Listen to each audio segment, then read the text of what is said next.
मुशाहिदीन की ज़बानी आप सुन रहे थे कैसे किस तरीके से हमला कल जेएनयू की तलबा और असातिज़ा पर किया गया और पूरे मुल्क में आपको बता दें कि इस एहतजाज की गूंज दिखाई दे रही है। मुल्क के हर कोने में तलबा अपने अपने तालीमी इदारे में एहतजाज कर रहे हैं और जेएनयू के साथ अपनी हिमायत पेश कर रहे हैं। जेएनयू तशद्दुद पर कांग्रेस लीडर सुष्मिता देव ने इस्तफसार किया है कि तोड़ फोड़ करने और तलबा की पिटाई करने वाले आखिर कौन लोग थे।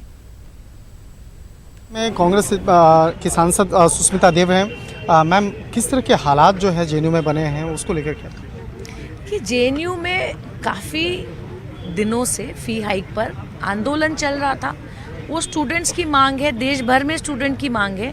पर कल रात को जो हादसा हुआ, आई एम शॉक्ड कि इतने सारे लोग डंडा लेके, हॉकी स्टिक लेके अगर एक विद्यालय के अंदर जा सकते हैं, जिसमें हमें घुसने के लिए भी हमें आई कार्ड दिखाना पड़ता है या बताना पड़ता है किस काम से हम आए हैं, तो ये लोग अंदर कैसे गए हथियार लेके? लोहे का रॉड था और स्टूडेंट्स, करीब 1 दर्जन से ज़्यादा लाठियां हैं। स्टूडेंट्स बोल रहे हैं कि कम से कम 60 से 70 फ़ोन उन्होंने दिल्ली पुलिस को की है आने के लिए। 3 घंटा वाइस चांसलर स्टेटमेंट नहीं दे रहे हैं। देखिए, उनकी मांगे तो कोई नाजायज़ नहीं है, पर इस तरह से उनको मारना पीटना, हॉस्टल में जाके इस तरह के नारेबाजी जो अंदर हो रही है, और कल ट्रॉमा सेंटर के बाहर मैंने खुद देखा है, मैंने ऐसे तो कभी नहीं देखा। ये लोग कौन है? गर्ल्स हॉस्टल में घुस गए। मैंने टीवी पे देखा है जो यूनियन की प्रेसिडेंट है, जिस तरह से उनका सर यहाँ से फटा है, ये देश में कभी नहीं हुआ पहले।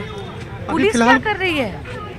फिलहाल कुछ छात्र जो हैं खासकर नॉर्थ ईस्ट के थे, उड़ीसा की, अब वो लोग यहाँ से छोड़ के जा रही हैं, अपने घर जा रही हैं, तो उसको लेकर क्या है कि किस तरह से हालात यहाँ बन रहे हैं? देखिए, मैं इसका राजनीतिकरण नहीं करूँगी, बट फैक्ट इज यहाँ राजनीति ही हो रहा है कि आप देश की भलाई, देशभक्ति, नेशनलिज्म की बात करते हैं, आप एक कैंपस को सुरक्षित नहीं कर सकते।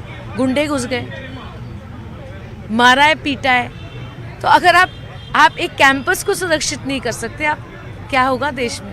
कल प्रियंका जी भी कल घायलों का इलाज जानने के लिए अस्पताल गई थी। क्या आज यहाँ पे आएंगी प्रियंका जी या अगर आएंगी मैं आपको ज़रूर बताऊंगी, पर मैं फिर से कह रही हूँ, हम यहाँ कोई अशांति करने नहीं आए हैं, सिर्फ देखने आए हैं कि क्या हो रहा है, क्योंकि हमारा ना आना भी नैतिकता से गलत है। यहाँ आना चाहिए हमको। तो आप देख सकते हैं, और जेएनयू के अंदर मैं दिखाना चाहूँगा कि यहाँ पर जो हालात जिस तरह से बने हैं, और यहाँ पर काफ़ी जो छात्र छात्राओं की जो टीम है, यहाँ पे भीड़ जो है वो उसको देखा जा सकता है।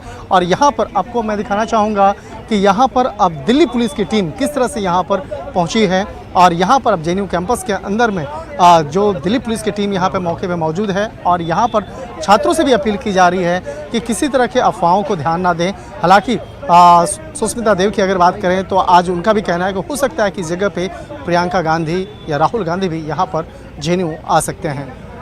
वीडियो जर्नलिस्ट वैभव के साथ शंकर आनंद, न्यूज़ 18।